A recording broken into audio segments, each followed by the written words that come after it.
is it. It's huge. It's bigger than I expected it to be.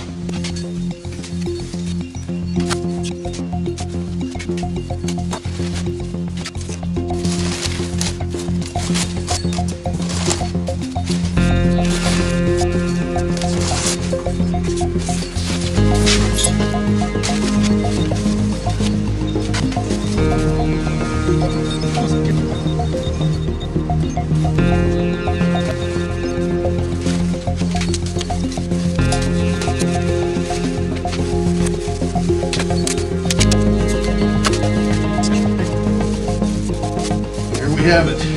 This is a beauty. I've been wanting one of these things since 2005 when I saw one at K&B Studios that Greg Nicotero had. It's actually molded. I mean, it's a pull from a great white shark. I think the largest great white shark jaws ever extracted from a shark. And you can see the teeth are all put in individually, and they are quite sharp, as I've already discovered just unpacking it. But this is it.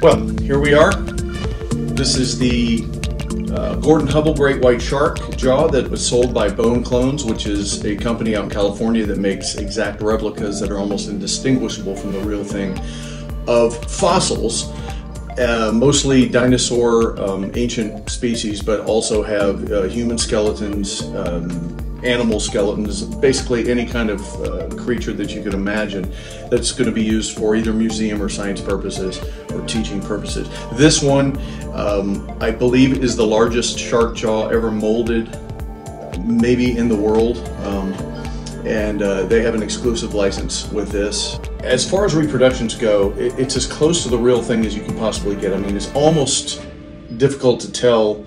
As somebody who has been into sharks for a long time and seen a lot of shark jaws, it would take me a few minutes to realize that this is a pull, just when looking at the material here, the cartilage. The teeth themselves are serrated and very, very sharp. I actually almost injured myself pretty badly getting it out of the box. So this is not something you want to handle or treat lightly, because one false move and it can literally bite you. I mean, it could sever an artery. It's that sharp.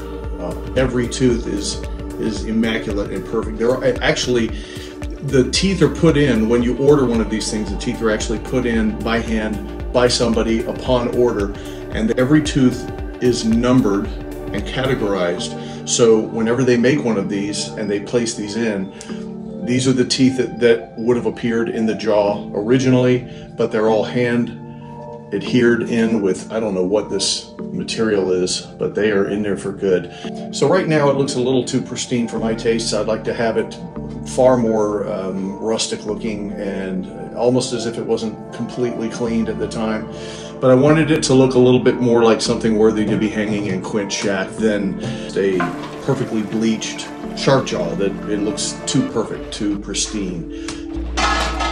My goal is to, hopefully within a couple hours, using acrylic medium, get this thing done in kind of a wash situation where I can control how dark it gets. I want it to look real and I want it to look aged, but I don't want it to be too dark either, and I want the teeth to retain their whiteness, because teeth tend to stay white when the cartilage starts kind of oxidizing and turns brownish. So anyway, the goal is going to be to try to find a medium where it's not too dark, not too light, but looks completely realistic. So that's what I'm going to attempt today, and let's get started. I got a plate to mix the paints on, a bowl of water, I got a little spray bottle here so I can spray the teeth or water down what I need to. I've got my paint colors here, acrylic, and I got some clear medium here, satin, and then I have this one which is matte medium, and that will be used to thin out the colors and make it a little bit more translucent so it's more of a wash than a paint. Takes away that opacity. And then I've got these brushes here. These will be for fine details, and then these will be for using for the wider areas.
Here she is.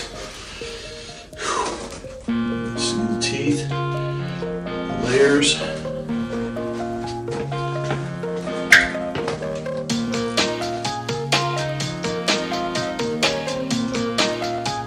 Came out pretty good.